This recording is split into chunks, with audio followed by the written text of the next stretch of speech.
नमस्कार मित्रों, इस वीडियो में आप लोग जान पाएंगे कि महाप्रलय के बाद सृष्टि रचना में सर्वप्रथम देवता पैदा हुए या फिर दानव।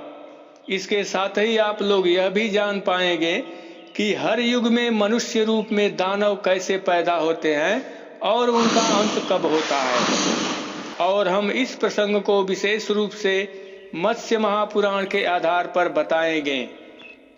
तो जैसा कि आप लोग जानते हैं कि महाप्रलय के समय परब्रह्म अर्थात सुपर पावर को छोड़कर सभी जीव जंतुओं और वनस्पतियों का अंत हो जाता है। तब संपूर्ण जगत में केवल जल ही जल विद्यमान रहता है।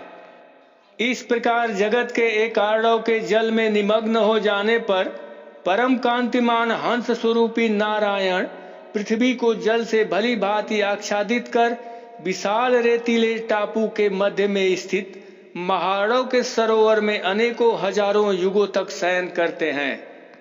किंतु जब उनके शयन की अवधि समाप्त हो जाती है तब वे पुनः सृष्टि की रचना का भाव प्रकट करते हैं। और उनके इस भाव के प्रकट होते ही सर्वप्रथम उनके नाभि से एक स्वर्णमयी कमल उत्पन्न होता है। उस स्वर्णमयी कमल में 1000 पत्ते होते हैं जिनका विस्तार 1000 योजन तक रहता है।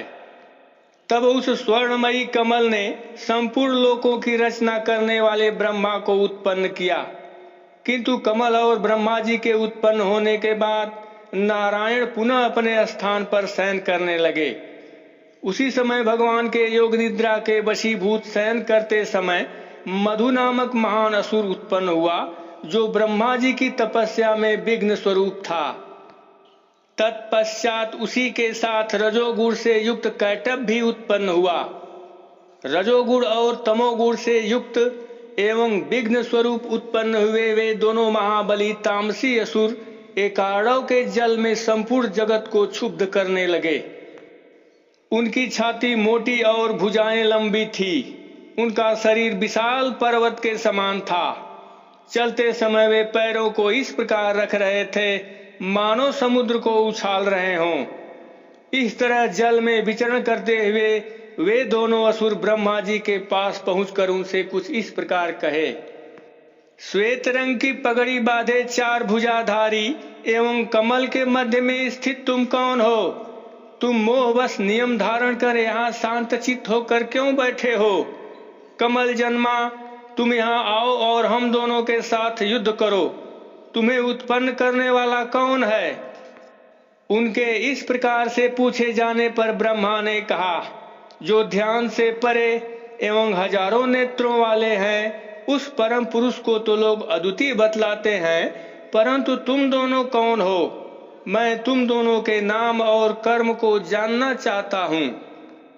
तब मधु और कैटभ बोले, महामते, जगत में हम दोनों से उत्कृष्ट कुछ भी नहीं है।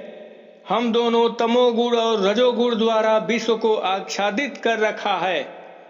रजोगुण और तमोगुण से व्याप्त होने के कारण हम दोनों ऋषियों के लिए अलंघनीय और समस्त देहधारियों के लिए अजेय हैं। तब ब्रह्मा ने कहा, पूर्व काल में मैंने यत्न पूर्वक योग दृष्टि द्वारा योग का उपार्जन किया था। उसी गुणशाली योग को धारण करके मैं सत्व गुण से युक्त हो सका हूँ।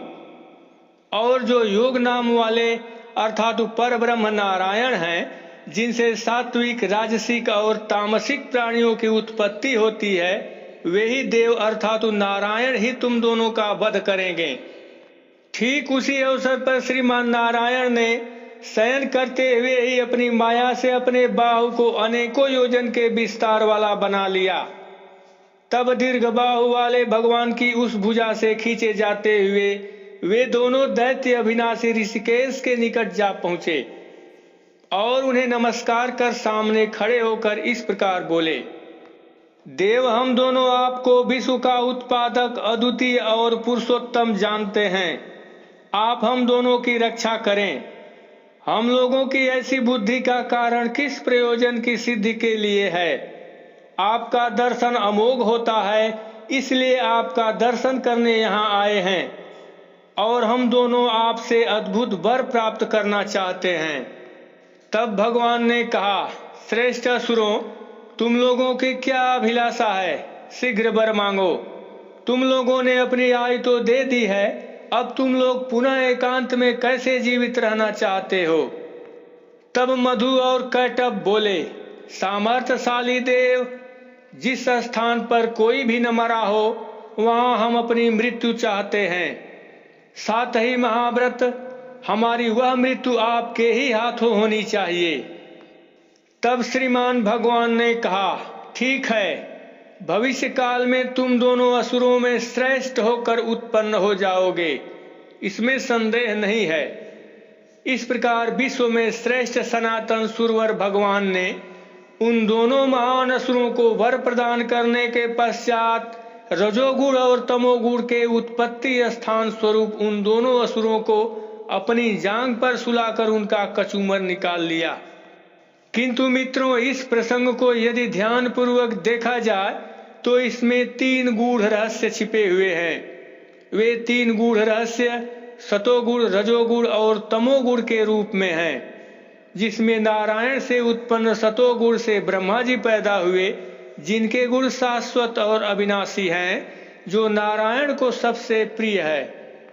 इसके बाद नारायण से जो रजोगुण और तमोगुण का एक साथ प्रादुर्भाव हुआ, उसके गुणों से संपन्न मधु और कैटभ पैदा हुए, जो दानवों और असुरों के गुणों से संपन्न थे। किंतु महाप्रलय के बाद प्रथम सतयुग में रजोगुण और तमोगुण के लिए कोई स्थान नहीं होता है, इसलिए भगवान उन दोनों गुणों को अर्थात मधु और कैटभ को पैदा होने के कुछ ही समय बाद वध कर दिए। किंतु भगवान उन दोनों असुर प्रवृत्तियों को वर देते हुए कहे कि भविष्य में अर्थात सतयुग को छोड़कर त्रेता, द्वापर और कलयुग में ये क्रमशः अपनी शक्तियों का विस्तार करते हुए मनुष्यों को प्रभावित करते रहेंगे। और यही कारण है कि रजोगुण और तमोगुण से संपन्न दानव और मानव पैदा होते रहते हैं, और जब इनकी संख्या अधिक हो जाती है तब स्वयं भगवान अपने अंश से अवतार लेकर समय समय पर इनसे पृथ्वी का भार हल्का करते हैं। इसी प्रकार से सृष्टि रचना का कार्य समय चक्र के अनुसार चलता रहता है। अब इसके आगे की कड़ी वाले वीडियो में हम बताएंगे कि प्रथम सृष्टि निर्माण में ब्रह्मा जी सर्वप्रथम किसको किसको पैदा किए। तो मित्रों, यह प्रसंग कैसा लगा अवश्य बताइएगा। फिर मिलेंगे इस प्रसंग की दूसरी कड़ी में। तब तक के लिए नमस्कार।